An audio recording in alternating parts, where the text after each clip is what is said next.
안녕하세요. 깨어나는 여정의 시작점, 말랑여정 우주방송국입니다. 가끔 이런 생각을 해본 적 있으신가요? 우리가 보고, 듣고, 느끼는 이 모든 것이 마치 정교하게 설계된 하나의 거대한 프로그램이라면 어떨까요? 기쁨과 슬픔, 만남과 이별까지. 어쩌면 우주의 근원이 우리에게 건네는 깨어남의 시나리오일지도 모릅니다.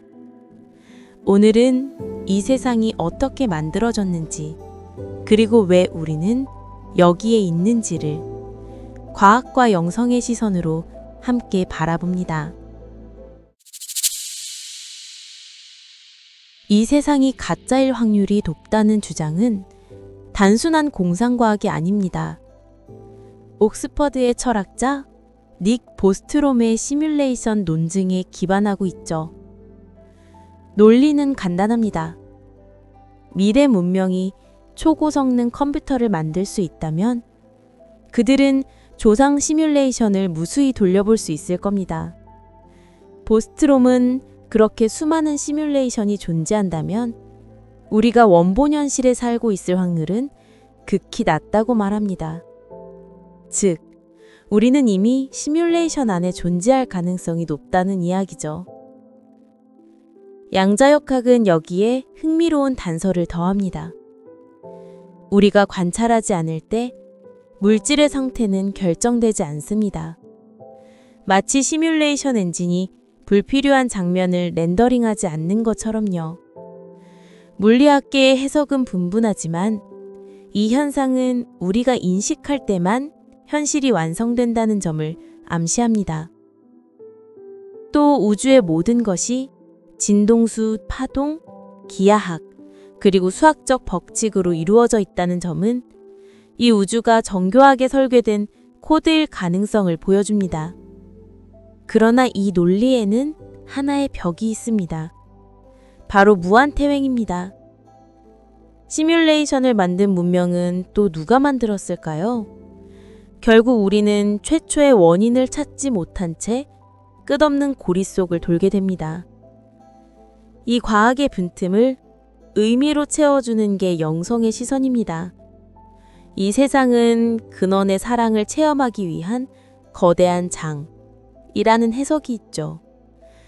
근원은 사랑의 파동으로부터 우주의 설계를 시작했고 그 의도를 구현하기 위해 고차원적 존재들이 협력했습니다. 그 첫 번째는 7차원 이상의 창조 집단 엘로힘으로 시간, 공간, 진동수 등 우주의 기본 구조에 대한 청사진을 설계했습니다. 두 번째는 은하연합입니다. 그들은 엘로힘의 설계를 바탕으로 각 은하의 진화와 조화를 돕는 빛의 관리자로 활동한다고 전해집니다. 책 E.T. 컨택에 등장하는 행성연합도 그 일부로 볼 수 있죠. 그리고 세 번째 단계는 영적 기술을 통해 물질계를 구현한 문명입니다. 그들은 빛의 코드 시스템을 기반으로 의식이 스스로 진화하도록 이 우주를 설계했습니다. 결국 이 세상은 단순한 가상현실이 아니라 사랑을 경험하고 의식을 확장하라는 근원의 의도가 반영된 정교한 영혼의 학습장일지도 모릅니다. 과학이 말하는 시뮬레이션이 기계적 재현이라면 영성은 그것을 의식적 창조, 콘셔스 크리에이션이라고 부릅니다. 빛과 파동, 그리고 사랑이 진동이 서로 공명하며 현실을 만들어내는 우주, 그것이 바로 의식 홀로그램의 세계입니다. 잠시 멈추어서 생각해 봅니다. 이 모든 것의 시작은 무엇이었을까? 과학도 영성도 그 마지막 문은 아직 열지 못했습니다. 근원은 원인이 필요 없는 존재 그 자체이기 때문이죠. 논리는 원인을 찾지만 근원은 그 모든 논리를 초월합니다. 이 신비를 두려워하지 않고 그저 마음으로 느껴보는 것. 그것이 바로 영적 탐구의 진짜 시작입니다.